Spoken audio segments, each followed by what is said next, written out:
तो चलिए शुरू करते हैं।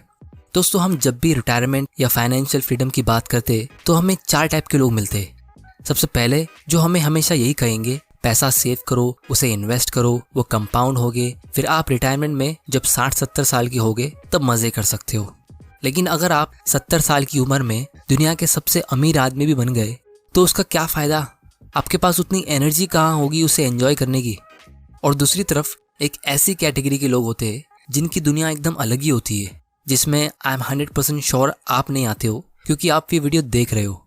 ये कैटेगरी में वो लोग आते हैं जो रिटायरमेंट और फाइनेंशियल फ्रीडम की सोचते ही नहीं है। वो पूरा दिन ऑफिस में रहेंगे, ऐसा जॉब करेंगे जो उन्हें पसंद नहीं, पूरा दिन ऐसी जगह रहेंगे जहां उन्हें रहने का मन नहीं, और फिर भी सैलरी के आते ही वो लोग उसे पूरी तरह उड़ा देते हैं। इनफैक्ट मंथ एंड होने से पहले ही उन लोगों के पास कुछ बचता ही नहीं है। कुछ लोग तो ऐसा पैसा खर्चा करते जो उन्होंने कमाया भी नहीं है, ऐसे लोगों को दिखाने के लिए जिन्हें वो पसंद भी नहीं करते। खैर, ये टॉपिक में हम बाद में बात करेंगे किसी और दिन, एकदम फुर्सत में। और तीसरी कैटेगरी में वो लोग आते हैं जिन्हें लगता है मनी कांट बाय हैप्पीनेस, मतलब अब जाने दो, इन लोगों के बारे में हम लास्ट में बात करेंगे। और चौथी कैटेगरी में वो लोग आते हैं जिन्हें रिटायरमेंट नहीं बल्कि अर्ली फाइनेंशियल फ्रीडम चाहिए। तो दोस्तों, जब हम फाइनेंशियल फ्रीडम की बात करते हैं तो सबसे पहला और सबसे बड़ा सवाल आपके मन में ये आ रहा होगा कि हमें कितना पैसा जमा करना है फाइनेंशियली फ्री होने के लिए, मतलब what's the total amount am I shooting for. और अक्सर मैंने देखा है कि लोगों के पास इसका सीधा आंसर होता ही नहीं है। वो इसलिए क्योंकि जब भी आप लोगों से पूछोगे कि उन्हें कितना पैसा चाहिए तो कभी भी लोग इसका सीधा आंसर देंगे ही नहीं, क्योंकि कोई कहेगा 5 करोड़ या फिर कोई और कहेगा अरे नहीं, 5 करोड़ की वैल्यू 10 साल बाद बहुत कम हो जाएगी तो चलो 10 करोड़ पकड़ लो। फिर कुछ लोग कंफ्यूज होकर कहेंगे अरे नहीं, ये भी कभी खत्म हो गया तो क्या, इसे थोड़ा और बढ़ा लो। और इसीलिए जब लोग अपना गोल अमाउंट ही एस्टिमेट नहीं कर पाते तो उसे अचीव करना तो बहुत दूर की बात होगी। और शायद इसी वजह से लोग कहीं भी पैसा डाल देते हैं, यहाँ वहाँ, जहाँ उन्हें लगता है ज़्यादा प्रॉफिट्स मिलेगा, या कुछ लोग बस खर्चा कर देते हैं, जो मेरे हिसाब से बहुत ही सैड चीज़ है। क्योंकि जब आपके पास डायरेक्शन नहीं होता तो चांसेस है कि आप भटकोगे ही। और यही वजह थी जिसकी वजह से मैंने ये वीडियो बनाया, ताकि आपको भी एक डायरेक्शन मिल सके और आप भी अपना कीमती पैसा और टाइम वेस्ट ना करो। दोस्तों, हमें कितना पैसा चाहिए उसके लिए मेरा आंसर काफ़ी सिंपल है। आपका फ़िलहाल जितना भी मंथली खर्चा होता है, अगर आपको उतना पैसा बिना काम किए मिल जाए तो आप फाइनेंशियली फ्री हो। अब चलो एक एग्जांपल लेते हैं। जैसे मान लो ये वीडियो में मैंने कुछ लोगों से पूछा था कि उनका मंथली खर्चा कितना होता है, तो ज़्यादातर लोगों ने कहा था उनका खर्चा होता है लगभग 25,000 मंथली। तो हम पूरे वीडियो में यही अमाउंट को एज एन एग्जाम्पल लेंगे, जो मेरे हिसाब से रियलिस्टिक लगेगा, क्योंकि बहुत सारे लोग इस एग्जाम्पल को रिलेट कर सकते हैं। अब यहाँ पे जो स्ट्रेटेजी मैं यूज़ कर रहा हूँ वो एक फेमस स्ट्रेटेजी है जो यूएसए के एक बैगन ने इन्वेंट की थी। ये स्ट्रेटेजी का नाम है द 4% रूल या फिर सेफ विड्रॉल रेट, जो फेमसली एक फायर मूवमेंट की तरह चल रहा है, जिसका मतलब होता है financial independence and retire early. अब ये स्ट्रेटेजी कुछ इस तरह काम करती है कि अगर आपका मंथली खर्चा 25,000 का है तो साल का खर्चा हुआ 3 लाख, और अगर आपको हर साल 3 लाख रुपया कहीं से मिल सकता है बिना काम किए तो आपको पैसों की चिंता करने की ज़रूरत नहीं। और ये 3 लाख रुपया हमारे सेव किए हुए पैसों का 4% होगा। मतलब अगर ये 3 लाख 4% हुआ तो 100% कितना हुआ, यानी आपको टोटल कितना पैसा जमा करके रखना है, तो वो होगा 75 लैक्स। तो ये वो टारगेट है जिसे आपको सेव करना है अर्ली फाइनेंशियल फ्रीडम के लिए। है ना सिंपल। अब ये 75 लाख के बारे में सुन के आधे लोगों ने अपना होश खो दिया होगा और बचे हुए आधे लोग जोश में आ गए होंगे कि इतने पैसे जमा कैसे हो गए, बोल तो दिया इतना सिंपल है लेकिन रियलिटी में सिंपल नहीं है।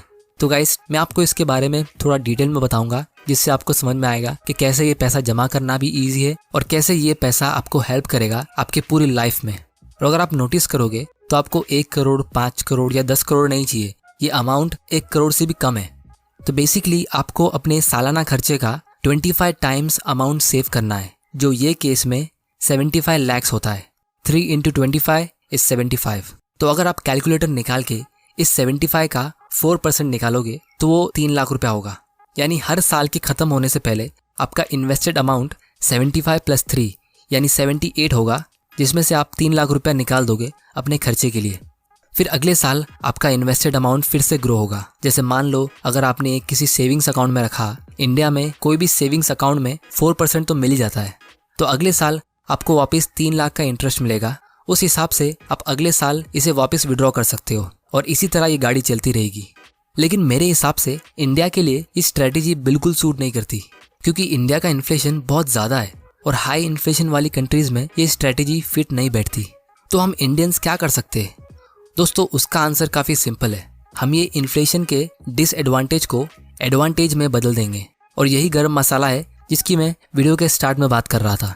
अब यहाँ पे थोड़ा ध्यान देना, हम इस 4% को 8% रूल बना देंगे, क्योंकि इंडिया के हिसाब से 8% पूरे साल में कमाना आसान है, क्योंकि आपको फिक्स डिपॉजिट से ही 7% तो मिल ही जाता है।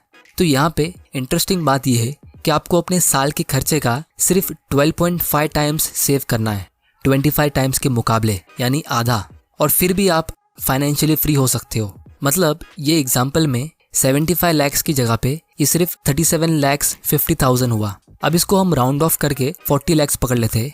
तो अगर आप 40 लाख रुपया सेव करते हो और उसमें से आपको 8% रिटर्न मिलता है, तो अगले साल आपके इन्वेस्टमेंट की वैल्यू होगी 43,20,000, जिसमें से आप 3 लाख विड्रॉ करोगे 8% रूल के हिसाब से, तो भी आपके पास बचेगा 40,20,000। तो ये स्ट्रैटेजी के हिसाब से अगर आप अपनी आधी सैलरी सेव करते हो और उसे इन्वेस्ट करते हो, तो आप सिर्फ और सिर्फ 10 साल के अंदर फाइनेंशियली फ्री हो सकते हो। अब दोस्तों, 10 साल इसलिए बोल रहा हूँ क्योंकि मैं यहाँ पे फिक्स डिपॉजिट में इन्वेस्ट करने की बात नहीं कर रहा हूँ, मैं बात कर रहा हूँ रियल इन्वेस्टमेंट की। वो कैसे, आइए देखते हैं। दोस्तों, अगर आपकी करंट सैलरी 50,000 पर मंथ की है, अब हो सकता है आपकी सैलरी इससे ज़्यादा हो या इससे कम, आप अपने हिसाब से एडजस्टमेंट कर सकते हो, क्योंकि यहाँ पे मैंने एक स्ट्रेट फॉरवर्ड 50% सेविंग्स रेट लिया है। अब कुछ लोग कहेंगे ये 50% सेविंग्स नहीं हो पाती, तो उस पर मैं एक अलग वीडियो बनाऊंगा, लेकिन फिलहाल के लिए आप ये स्ट्रेटेजी को डिटेल में समझ लो। क्योंकि अगर आपका सेविंग्स रेट थोड़ा कम है, आप कम सेविंग्स करते हो, तो भी आप फाइनेंशियली फ्री हो सकते हो, लेकिन उसमें थोड़ा ज़्यादा टाइम जाएगा। वो चीज़ आपको थोड़ी देर में समझ में आ जाएगी। लेकिन फिलहाल के लिए हम ये स्ट्रेटेजी को थोड़ा डिटेल में समझ लेते हैं, क्योंकि आई एम श्योर बहुत सारे लोग वीडियो के एंड होने से पहले ही मोटिवेटेड हो जाएंगे ज़्यादा सेव करने के लिए। अब यहाँ पे आधी सैलरी आप खर्चा करते हो और बाकी आधा यानी 50% आप इन्वेस्ट करते हो, तो आप हर महीने का 25,000 इन्वेस्ट करोगे। अब दोस्तों, यहाँ पे मैं एवरेज 13% का रिटर्न ले रहा हूँ। ये बहुत ज़्यादा भी नहीं है और बहुत कम भी नहीं है, जो मेरे हिसाब से आप कोई भी इंडेक्स फंड में लॉन्ग टर्म में कमा सकते हो। अब मैं 13% क्यों ले रहा हूँ, 12% या 15% क्यों नहीं, इस पर भी मैं एक डिटेल वीडियो बनाऊंगा, जिसमें मैं RBI का टारगेट इन्फ्लेशन, इंडिया का GDP ग्रोथ, निफ्टी और सेंसेक्स का पास्ट परफॉर्मेंस और फ्यूचर प्रोजेक्शन के हिसाब से प्रूफ करके दिखाऊंगा लॉजिकली कि 13% पॉसिबल है। और मैं इंडेक्स फंड क्यों चुन रहा हूँ, इस पे भी मैं एक अलग वीडियो बनाऊंगा। वो वीडियो भी बहुत लोगों के लिए नॉलेजेबल होगा। फिलहाल के लिए आप यहाँ पे देख सकते हो, आपका सिर्फ 10 साल बाद आपका टोटल अमाउंट हो जाएगा लगभग 59 लाख, और अगर आप चाहो तो ये 59 लाख के साथ रिटायर हो सकते हो, यानी आप 19 लाख रुपए एक्स्ट्रा सेव करके रखोगे as a margin of safety. लेकिन मेरे हिसाब से आप इस 59 लाख को और इम्प्रूव कर सकते हो, और आपको करना चाहिए। तो अब इस कैलकुलेशन को मैं थोड़ा सा सीरियस बनाता हूँ। इसमें हम इन्फ्लेशन को ऐड करते हैं, क्योंकि इन्फ्लेशन एक रियल चीज़ है। दोस्तों, हम जब भी फ्यूचर की बात करते हैं, खास करके इंडिया में, तो हम इन्फ्लेशन को इग्नोर नहीं कर सकते, क्योंकि पिछले 40 साल के एवरेज के हिसाब से इंडिया का इन्फ्लेशन ऑन एन एवरेज 7% का है। और ये 7% एक छोटा नंबर नहीं है, ये बहुत ही बड़ा नंबर है, और कंपाउंडिंग के जरिए लॉन्ग टर्म में इससे बहुत फर्क पड़ेगा। तो दोस्तों, हम छोटा सा एडजस्टमेंट कुछ इस तरह करेंगे। अब यहाँ पे हर साल हम 7% एक्स्ट्रा इन्वेस्ट करेंगे। मतलब मैं यहाँ पे इतना मान के चल रहा हूँ कि आप अपनी सेविंग्स बहुत ज़्यादा नहीं बढ़ाओगे, आप फाइनेंशियली फ्री होने के लिए सिर्फ इन्फ्लेशन के हिसाब से इंक्रीमेंट करोगे। और इसके लिए आपको अपनी लाइफस्टाइल बदलने की ज़रूरत नहीं होगी, एकदम कंजूस बनने की ज़रूरत नहीं होगी। जैसे जैसे आपकी सैलरी इंक्रीज होगी, वैसे वैसे आप अपना इन्वेस्टेड अमाउंट बढ़ाते जाओगे। और बीच में अगर आपको कोई बोनस मिलता है या आपको PF मिलता है, तो आप वो भी बढ़ा सकते हो। लेकिन मैंने ये कैलकुलेशन में ये सब बिल्कुल काउंट नहीं किया है। मैंने सिर्फ 7% एक्स्ट्रा काउंट किया है, ताकि आपको रिटायरमेंट के बाद 7% एक्स्ट्रा रिटर्न मिल सके हर साल, जो आपको फ्यूचर में इन्फ्लेशन के बावजूद अच्छा रिटर्न दे सके। अब यहाँ पे आपके छोटे से एक्स्ट्रा इन्वेस्टमेंट की वजह से आपके टोटल पोर्टफोलियो की वैल्यू होगी 76 लाख। और याद रखिए, मैंने सिर्फ 13% ही रिटर्न लिया है। अगर आप इन 10 सालों में स्टॉक इन्वेस्टिंग सीखते हो, तो आपके 15 से 20% कहीं नहीं गए, और ये 2 से 5% बहुत ज़्यादा इम्पैक्ट करते हैं लॉन्ग टर्म में। तो अब हम थोड़ा फास्ट फॉरवर्ड करते। मान लो 10 साल निकल गए और आपने डिसिप्लिन के साथ सेव करके अपना पैसा इन्वेस्ट किया, और आप फाइनेंशियली फ्री हो गए, और आपने इंडेक्स फंड को ही चूज़ किया, आपने स्टॉक मार्केट के बारे में कुछ सीखा नहीं क्योंकि आप 13% से ही खुश हो। तो अब आप ये टेबल देखो, फाइनेंशियली फ्री होने के पहले साल में आप 6 लाख विड्रॉ करोगे, लेकिन आपका खर्चा 3 लाख रुपए का था। तो 6 लाख क्यों? क्योंकि 25,000 मंथली खर्चा आपका आज के हिसाब से, जो आप यहाँ देख सकते हो, 10 साल में 7% के रेट से ऑलमोस्ट डबल होगा, लगभग 49,000 के आसपास। 1,000 हम एक्स्ट्रा ले रहे as a margin of safety. तो दोस्तों, विड्रॉ करते टाइम आपको एक चीज़ का ध्यान देना है कि आपको हर महीने विड्रॉ करना है, साल में एक बार नहीं। और इसके 2 इम्पॉर्टेंट बेनिफिट्स है। जिस तरह SIP आपको हेल्प करती है कि आप मार्केट फ्लक्चुएशन से बचे रहो, उसी तरह ये मंथली विड्रॉल आपकी हेल्प करेगा कि आप थोड़ा थोड़ा करके विड्रॉ करो, जिससे आपका रिस्क 12 महीने में स्प्रेड हो जाएगा।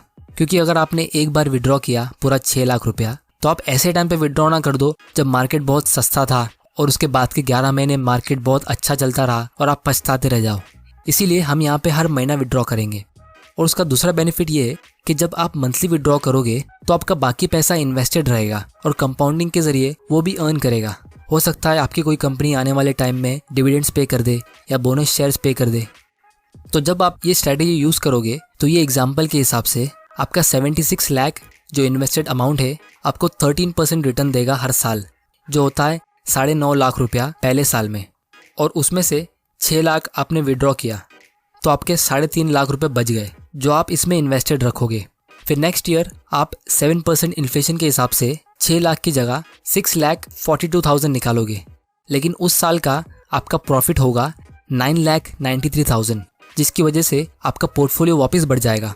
और दोस्तों, इसी तरह ये सेफ विड्रॉल रेट से आपकी वेल्थ भी बढ़ेगी और आपका रेगुलर इनकम भी बढ़ता रहेगा और आपको इन्फ्लेशन का डर भी नहीं होगा और आप फाइनेंशियली फ्री भी रहोगे। तो दोस्तों, ये था 10 साल में फाइनेंशियल फ्रीडम हासिल करने का ब्लूप्रिंट, जो मेरे हिसाब से कोई भी फॉलो कर सकता है। अब दोस्तों, हमने ये स्ट्रैटेजी तो समझ ली, लेकिन इसके कुछ एडवांटेज और डिसएडवांटेजेस भी है। मतलब इसके कुछ फ़ायदे हैं और कुछ नुकसान, जो आपको जानना बहुत ज़रूरी है।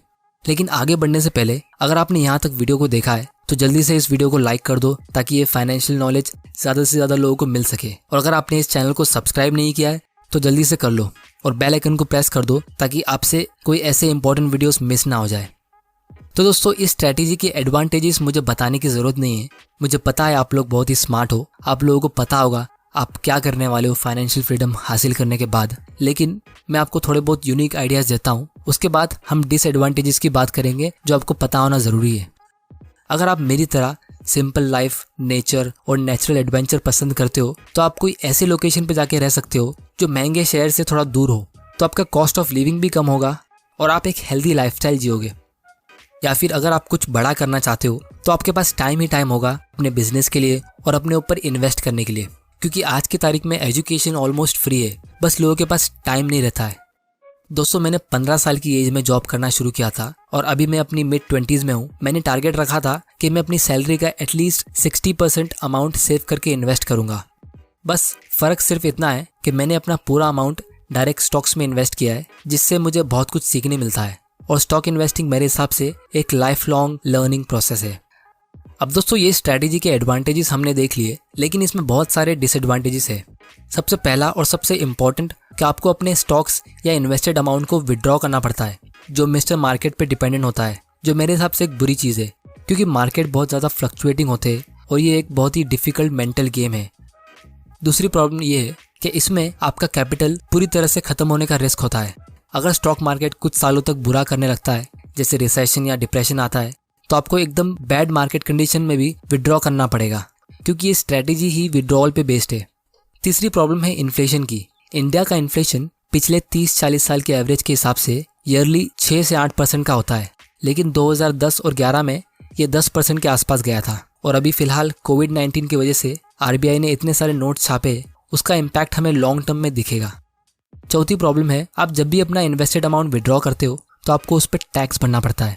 इसीलिए मैं अपना डिविडेंड ज़्यादा कंज्यूम करता हूँ, क्योंकि उस पर मुझे टैक्स नहीं भरना पड़ता है, लेकिन कैपिटल गेन्स में हमें टैक्स भरना पड़ता है। और सबसे लास्ट और सबसे इम्पॉर्टेंट प्रॉब्लम, आप जैसे जैसे ओल्ड होते हो तो आपका हेल्थ केयर का खर्चा बढ़ता है। आपको अपने बच्चों को अच्छी कॉलेज में डालना होगा, उनकी शादी करनी होगी, ये सब के लिए बहुत बड़ा खर्चा लगता है, क्योंकि फ्यूचर में ये सब चीज़ें बहुत ज़्यादा एक्सपेंसिव होगी। और लोग आजकल बहुत लंबा जी रहे हैं, लाइफ एक्सपेक्टेंसी बढ़ चुकी है, तो इसकी वजह से लॉन्ग टर्म में कॉम्प्लिकेशंस होंगे। अब दोस्तों आप लोग सोच रहे होंगे कि जब ये स्ट्रैटेजी में इतने सारे प्रॉब्लम्स है तो मैं इसे यूज़ क्यों कर रहा हूँ। तो मैं आपको अपना फ्यूचर प्लान बताता हूँ। वो है फायर से फायर्ड में डाइवर्ट होने का, यानी financial independence and retire early on dividends.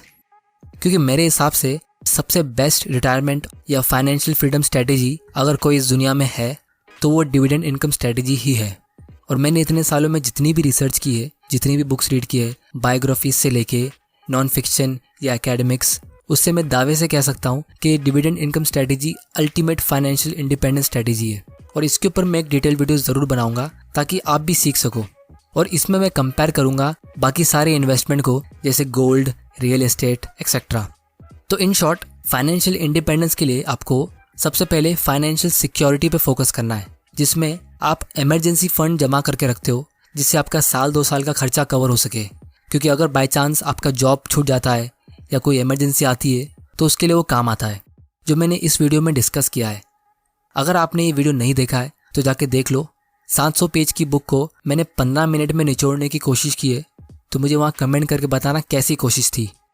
और ये फायर मूवमेंट से हमें फाइनेंशियल फ्रीडम मिल सकता है, लेकिन मेरे हिसाब से अल्टीमेट फाइनेंशियल फ्रीडम आपको आपके डिविडेंड इनकम से मिलेगा।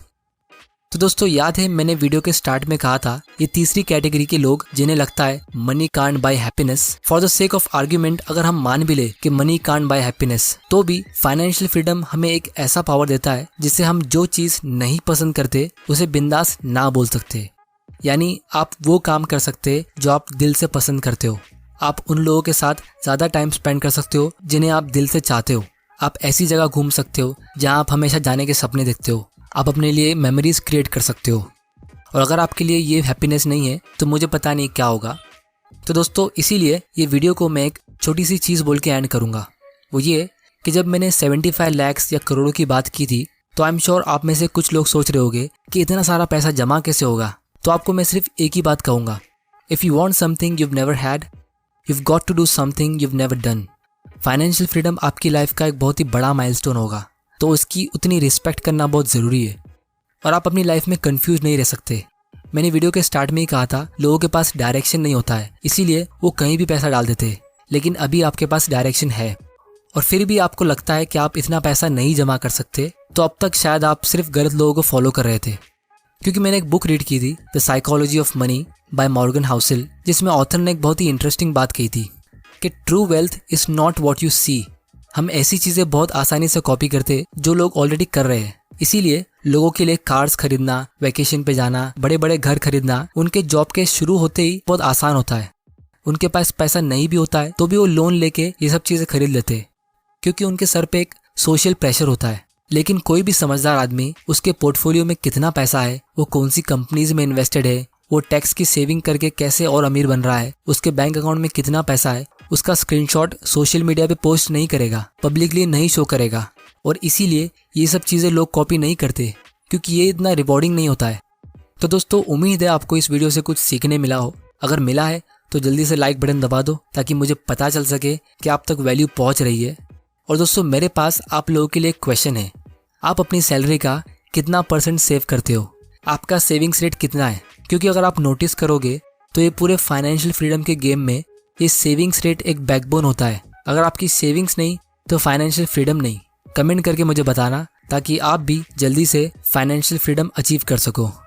और आप मुझे कमेंट के जरिए बताना कि मैं कौन सी टॉपिक पे अपना अगला वीडियो बनाऊं। आपका कीमती समय देने के लिए thank you and good bye.